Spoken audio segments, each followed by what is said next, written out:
Ladies and gentlemen of the shadows, welcome once more to the throne of nightmares, where the forgotten veins of history pulse with the blood of the damned. Tonight, we descend into the suffocating heat of the antebellum South, where the cotton fields stretch like endless shrouds under a merciless sun, and the air hangs heavy with the scent of magnolia blossoms masking the rot beneath. Picture it, Alabama, 1841, a land carved from the wilderness by hands bound in iron, where plantations rise like monolithic tombs, guarding secrets that fester in the dark. Our tale tonight is one of twisted promises and unholy bargains, drawn from the crumbling ledgers of a forgotten estate. It whispers of Eliza Harrington, the widow of Willow Bend Plantation, a woman whose grief twisted into something far more sinister. And at her side, or rather in her shadow, stands Josiah, a slave whose reward would bind him not to freedom, but to an eternity of torment. What begins as a murmur of liberation echoes into a scream that still lingers in the bayous. Imagine the scene. The year is 1841, and the Alabama summer clings like a fever dream. Willow Bend sprawls across 1,000 acres of black soil, fed by the lazy coils of the Alabama River. Towering oaks draped in Spanish moss form a canopy that blocks the stars, as if the heavens themselves turn away from the horrors below. The big house, with its white columns and wraparound veranda, gleams like a pearl in the moonlight, but inside, the walls weep with damp and the floors creak under invisible footsteps. Eliza Harrington was once the belle of mobile society, her laughter like tinkling crystal at lavish balls. But death came calling when her husband, Theodore, succumbed to a mysterious fever that left his body twisted and his eyes wide with unspoken terror. Whispers among the slaves spoke of a curse, an old family hex from the Harrington bloodline, rooted in the sins of their ancestors who traded in souls across the Atlantic. Theodore's death left Eliza alone, mistress of a crumbling empire built on the backs of the enslaved. In the flickering candlelight of her chamber, Eliza pores over ancient tomes, her fingers tracing forbidden runes. She seeks not just solace but power to defy death itself. And in Josiah, a strong-backed field hand with eyes that hold the wisdom of generations stolen from African shores, she sees her instrument. Josiah, born under the lash, dreams of freedom's distant shore. When the widow summons him in the dead of night, her voice a silken noose, she offers a reward, beyond his wildest imaginings, manumission papers, a plot of land and passage north. But the price, a secret arrangement that would unearth something buried deep in the plantation's soil. Something that hungered. As the cicadas scream their nocturnal symphony, feel the chill creep up your spine. What was this arrangement? A ritual? A betrayal? Or the awakening of a nightmare long dormant? Lean closer, dear listener, for in the folds of this story you'll find not just history, but the ghosts that refuse to rest. The widow's secret arrangement is no mere tale. It's a descent into the abyss where human cruelty meets the supernatural and the line between master and slave blurs into eternal damnation. But beware, these shadows have teeth. As we unravel this thread, you may feel eyes upon you, watching from the corners of your room. For in Alabama's haunted fields, the past never truly dies, it merely waits to claim its due. Let us begin our journey into the heart of darkness. The air thickens as we step back in time. Willow Bend Plantation, 1841. The sun beats down like the hammer of an unforgiving god, turning the earth to dust under the feet of the enslaved. Rows upon rows of cotton bolls sway in the breeze, their white fluff hiding thorns that tear flesh. The overseer's whip cracks like thunder, a constant reminder that mercy is a stranger here. Eliza Harrington emerges on the veranda, her black morning gown absorbing the light, making her a silhouette against the blazing sky. Her face, once radiant, is now etched with lines of sorrow and something sharper, madness, perhaps. She watches the fields, her eyes lingering on Josiah as he toils, his muscles rippling under sweat-soaked skin. He is no ordinary slave. Rumors swirl that he possesses the sight, an ancestral gift from his Yoruba forebears, allowing him to glimpse the veil between worlds. That night, as the moon hangs low and bloated, Eliza sends for him. The quarters fall silent, Even the crickets hold their breath. Josiah approaches the big house, his heart pounding like tribal drums. The door creaks open, and there she stands, a candle illuminating her pale features. "Josiah," she whispers, her voice like rustling leaves, "I have need of you. And in return, I offer what no master has before, your freedom." He hesitates, the weight of chains, both iron and invisible, pulling at him. But the promise gleams like fool's gold. What could she want? A simple task, she assures, but her eyes betray the lie. Deep in the cellar, amid cobwebs and forgotten relics, she reveals her secret, a locked chest containing artifacts from her husband's travels. Cursed items, she claims, that hold the key to resurrecting the dead. Theodore's fever was no accident. It was the curse's doing, a Harrington legacy of pacts with dark forces. Josiah's blood runs cold. He knows of such things from elders' tales, spirits that demand blood for favors. But Eliza presses on, "Help me perform the rite, and you shall walk free. Refuse, and the overseer will ensure your end is slow." The arrangement is sealed in whispers, under the watchful eyes of portraits whose painted gazes seem to follow them. As Josiah retreats to the quarters, a chill wind stirs, carrying the faint scent of decay. Little does he know, the reward is a trap woven from the widow's desperation and the plantation's buried sins. Days bleed into nights, the heat unrelenting. Josiah labors by day, but by night he steals into the big house. Eliza teaches him fragments of the ritual, incantations in a tongue twisted from Latin and African dialects, symbols drawn in chalk on the floor. The chest yields horrors, a shriveled hand clutching a blood-stained locket, a vial of viscous liquid that glows faintly in the dark.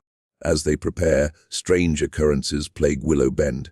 Slaves whisper of shadows moving without owners, of cries echoing from empty fields. One night, a young girl named Lila vanishes, her bed empty save for a trail of wilted flowers leading to the river. The overseer blames runaways, but Josiah sees the truth. The curse awakens, hungry for souls. Eliza grows feverish, her skin paling to translucence. "It calls to me," she murmurs, clutching Josiah's arm. The arrangement must hold. He nods, but doubt gnaws at him. In the quarters, elders warn. No reward from the master comes without chains of its own. The full moon approaches, the night of the rite. Thunderheads gather, the air electric with foreboding. Josiah slips through the darkness, his bare feet silent on the dew-slick grass. The big house looms like a beast, its windows glowing with unholy light. Inside, Eliza waits in the parlor, the room transformed candles in a circle, the chest open at the center. "Tonight we bind the curse," she intones, "and you claim your reward." But as the incantation begins, the air thickens, shadows lengthening into claws. A voice, not Eliza's, whispers from the void, "The blood of the bound for the blood of the free." Josiah realizes too late. The arrangement demands a sacrifice, his own. The mist rises from the Alabama River like the breath of the dead, cloaking Willow Bend in a veil that blurs the line between the living and the gone. It is here, in this spectral landscape, that our story takes root. Let me paint it for you, the plantation house, with its grand facade hiding rooms filled with dust-laden furniture and secrets sealed in wallpapered walls. The fields extend endlessly, a sea of cotton where the enslaved bend like willows in the wind, their songs a haunting melody that carries tales of sorrow across the breeze. Eliza Harrington was born into wealth, the daughter of a New Orleans merchant whose fortune was built on sugar and suffering. Married young to Theodore, a man twice her age with eyes like storm clouds, she arrived at Willow Bend in 1835, a bride full of naive dreams. Theodore was a stern master, his plantation thriving on the labor of over 100 souls. But beneath his stern exterior lurked a darkness. A fascination with the occult, collected from his voyages to Haiti and the Caribbean, where voodoo whispers mingled with Catholic chants. Theodore's death in the spring of 1841 was no ordinary passing. It began with feverish delusions, his body convulsing as if invisible hands wrung him dry.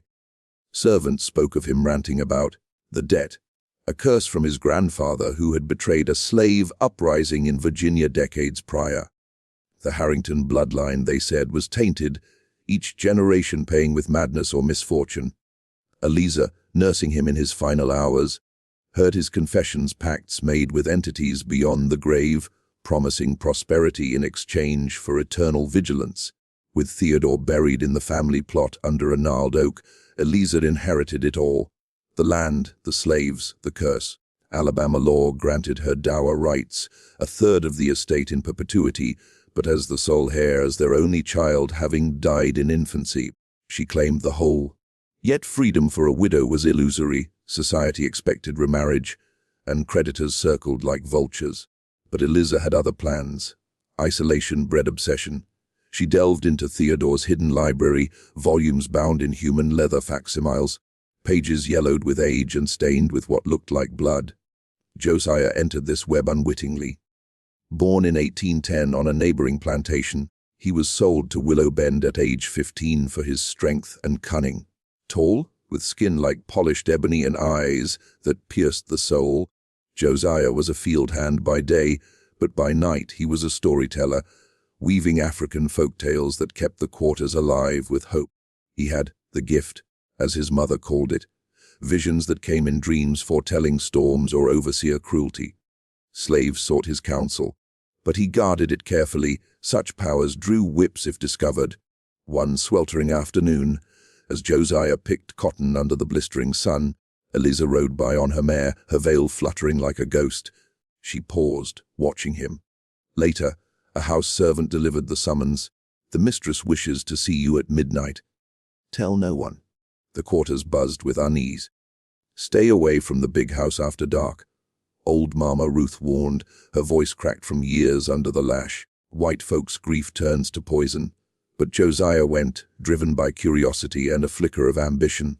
Freedom was a myth for most, but whispers of manumission, rare releases granted by wills or whims, fueled his soul.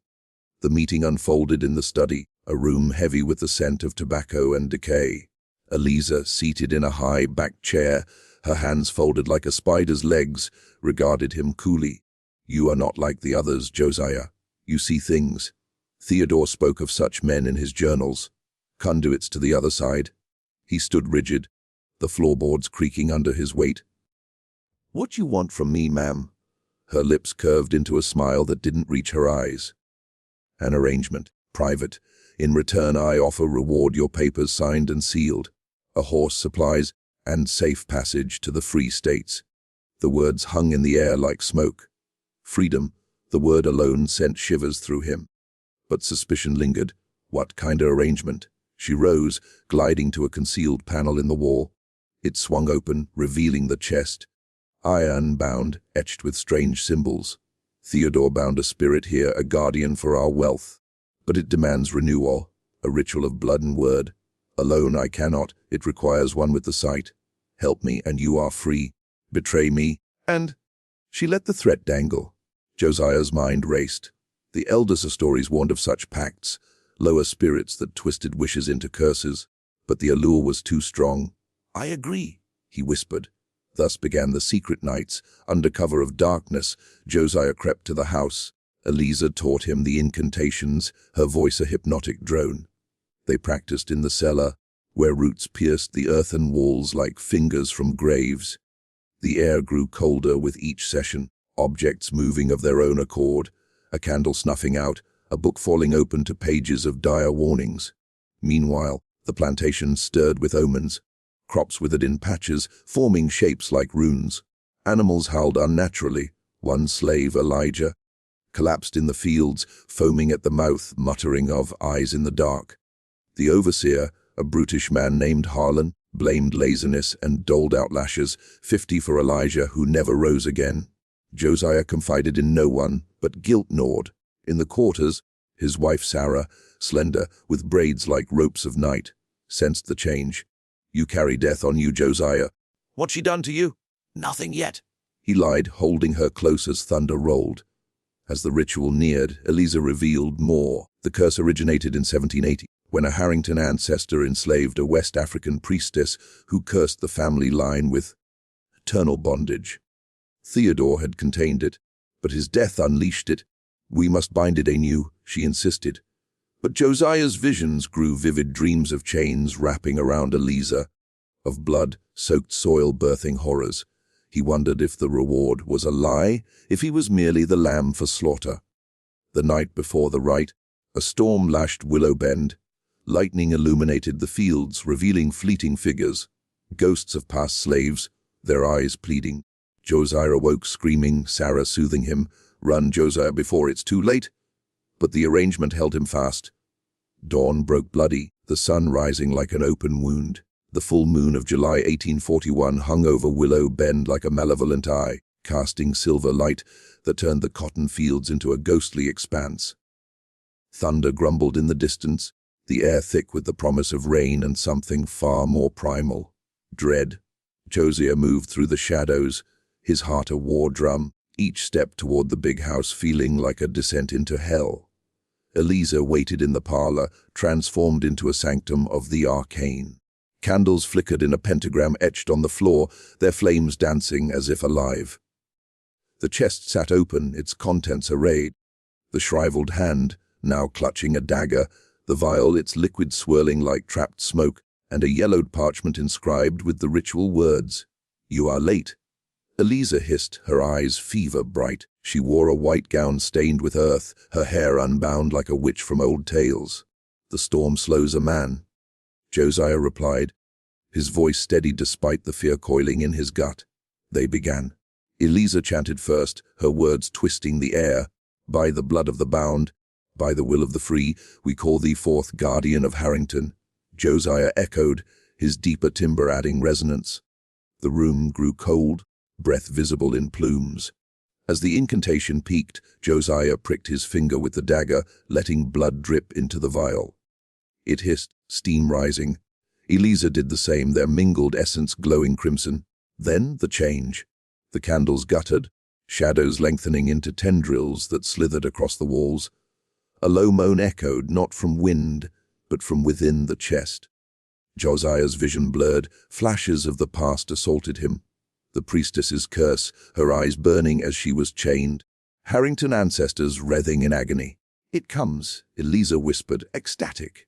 But the spirit was no guardian. It manifested as a swirling vortex of darkness, faces forming in the void, slaves long dead, their mouths open in silent screams. "The debt is due," a voice boomed, multiplicity in one. Eliza faltered. "We offer renewal! Take the blood!" The entity laughed, a sound like cracking bones. "The arrangement is broken. The master becomes the slave." Tendrils lashed out, wrapping Eliza's wrists. She screamed, pulled toward the vortex. Josiah backed away, horror rooting him. "What have you done? It tricked us," she cried. "The reward. It's yours now." In desperation, Josiah grabbed the dagger, slashing at the shadows. But they recoiled only to strike him, piercing his skin like icy needles.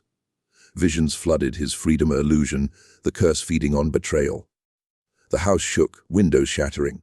Outside, slaves awoke to chaos, trees uprooting, the river surging. Sarah ran toward the big house, calling Josiah's name. Inside, Eliza was half consumed, her body fading into the dark. "Finish it!" she begged. "Bind me instead." Josiah hesitated, then chanted the closing words, offering Eliza as sacrifice. The vortex howled, pulling her in fully. Silence fell, broken only by his ragged breaths. But the reward twisted. As the entity vanished, Josiah felt chains, not iron, but spectral, bind his soul to Willow Bend. Freedom papers appeared on the floor, signed in blood, but he couldn't leave. The curse now claimed him as eternal overseer. Dawn broke, the storm passed. Slaves found the parlor empty, save for bloodstains and the chest, sealed anew. Eliza was gone, vanished into the ether. Josiah emerged, eyes hollow, telling of a fever, claiming the mistress. But nights brought horrors.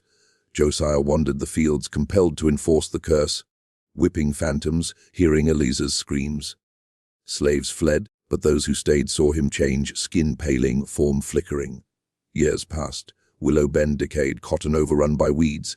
Josiah, undying, haunted the ruins, his reward, an eternity of servitude to the spirit. Runaways spoke of a spectral slave master, luring souls with promises of freedom, only to ensnare them.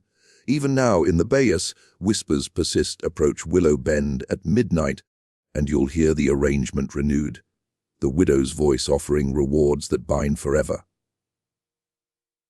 To understand the chilling depths of the widow's secret arrangement, we must unearth the real soil of 1841 Alabama, a land steeped in the blood and sweat of slavery, where human lives were commodities, and the supernatural often intertwined with the brutality of daily existence. Let us peel back the layers, blending documented history with the folklore that haunted the enslaved and their oppressors alike, creating an eerie authenticity that makes our tale all the more unsettling.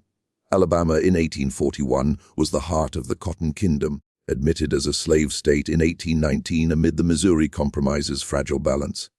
The state's population exploded with migrants from older southern states, drawn by fertile black belt soil that yielded bountiful cotton harvests. By 1840, enslaved people numbered over 253,000, comprising 43% of the population, toiling on plantations that ranged from small farms to vast estates like our fictional Willow Bend. The internal slave trade boomed, with coffles of chained individuals marched from Virginia and the Carolinas to Mobile's auction blocks, where families were shattered like glass. Plantation life was a symphony of suffering. Dawn to dusk, slaves labored under the sun's glare, picking cotton that tore fingers raw, their quotas enforced by overseers' whips. Rewards were rare illusions, perhaps extra rations or a pass to visit kin, but punishments were swift and savage. Alabama's 1832 slave code, refined by 1852, forbade assembly literacy or firearm possession, with lashes up to 100 for infractions. Runaways faced hounds, branding, or sail south, where conditions worsened, yet resistance simmered. Subtle sabotage like breaking tools or bold escapes via the Underground Railroad's nascent paths. Widows like Eliza navigated a patriarchal world. Antebellum law granted dower rights, a life interest in 1/3 of a husband's real estate. But without children, a widow might control the whole, as Eliza did. Many managed plantations, overseeing slaves and finances, though societal pressure urged remarriage. Some, like real-life figures in Greene County records, used trusts to manumit favored slaves, blurring lines of power and affection. But inheritance often perpetuated slavery.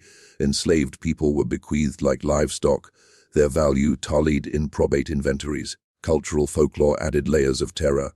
Enslaved Africans brought spiritual traditions, Yoruba orishas, Congo Nkisi morphing into hoodoo practices that whites feared as conjure. Tales of curses abounded, a enslaved conjurer hexing a master with illness, mirroring Theodore's fever. Plantations were rife with ghost stories, specters of whipped slaves wandering fields, or haints guarding buried treasures. In Alabama's Bayous, legends of the Plate's glowing-eyed spirit or river ghosts echoed the supernatural in our narrative. 1841 saw tensions rise. The Amistad case lingered in memory, inspiring hopes of rebellion, while the Creole revolt that year freed 128 slaves in the Bahamas. In Alabama, fears of uprisings led to stricter patrols. Meanwhile, the Clotilda's future arrival in 1860 hinted at ongoing illegal trade, but in 1841, slaves like Josiah arrived via domestic routes, their origins in West Africa fading into oral histories. Economic pressures fueled cruelty. Cotton prices fluctuated, pushing owners to extract more labor. Widows, isolated, sometimes descended into eccentricity, as diaries from the era reveal, grief manifesting in seances or reliance on trusted slaves for companionship, echoing Eliza's arrangement. Folklore blended with fact in Muscle Shoals, slaves resisted through marriage rituals defying codes or hiring out for wages, dreaming of buyback. But rewards often backfired. Promised manumission could be revoked by heirs or laws requiring freed slaves to leave the state. This context lends our story its unsettling verisimilitude. The widow's power, the slave's desperation, the curse as metaphor for slavery's enduring horror. In Alabama's haunted history, fact and legend entwine, leaving us to wonder how many real arrangements ended in shadows. Beneath the surface of the widow's secret arrangement lies a labyrinth of symbols and psychological depths, connecting to universal fears and the scars of cultural trauma. Let us dissect this nightmare with an ominous lens, exploring how it mirrors human nature's darkest facets, where power corrupts, betrayal festers, and the past devours the present. Symbolically, the curse represents slavery's inescapable legacy, a debt passed through generations, much like the inherited wealth built on enslaved labor. Eliza's ritual, demanding blood, evokes the vampiric nature of the plantation system, draining life for profit. The chest, buried artifact of horror, symbolizes repressed history, the African priestess's curse as resistance, a psychological weapon against oppressors. Josiah's sight embodies ancestral memory, a collective unconscious where trauma echoes, aligning with Jungian archetypes of the shadow, unacknowledged evils manifesting as ghosts. Psychologically, Eliza's grief twists into narcissism, her arrangement a projection of loss onto Josiah, using him as proxy for control over death. This reflects widowhood's isolation in antebellum society, where women, stripped of agency, grasped at forbidden power. Josiah's temptation mirrors the human drive for autonomy, yet his entrapment highlights learned helplessness under oppression, a theme in slave narratives like Frederick Douglass's. Thematically, the story probes universal fears, bondage beyond death, the illusion of reward in unequal systems. The arrangement critiques capitalism's false promises akin to modern wage slavery, where freedom dangles like a carrot on a lash. Cultural trauma resonates, slavery's wounds fester in African-American folklore, where spirits demand justice, connecting to concepts like hauntology. In Derrida, where past injustices spectralize the present, human nature's duality shines, Eliza's humanity in grief versus her monstrous exploitation, Josiah's hope versus resignation. It ties to fears of the other. Whites viewing slave spirituality as demonic, slaves seeing masters as soulless. In broader strokes, it links to collective guilt, the South's peculiar institution, as a national curse, echoing in today's reckonings with reparations and systemic racism. The ominous tone underscores ignoring history invites its return, haunted and vengeful. As the embers of our tale fade, dear listener, let the chill settle in your bones. The widow's secret arrangement leaves us with Eliza consumed, Josiah eternally bound, Willow Bend a ruin where winds whisper of broken pacts. Yet, the true horror, it endures, in the soil of Alabama where plantations' ghosts roam, and in the echoes of history that refuse silence. What if such arrangements were real, veiled in probate records and folklore? What rewards do we chase today, blind to their chains? Ponder this as shadows lengthen the past watches, waiting to claim its due. Until next time, on Throne of Nightmares, sleep, if you dare.